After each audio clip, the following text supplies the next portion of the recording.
ते सर्वज्ञे सर्ववरदे सर्वदुष्टभयङ्करि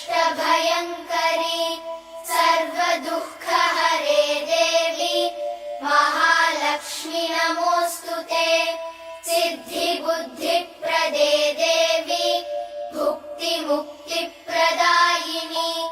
मन्त्रमूर्ते सदा देवी महालक्ष्मी नमोऽस्तु ते इति इन्द्रकृतं महालक्ष्म्यष्टकम्।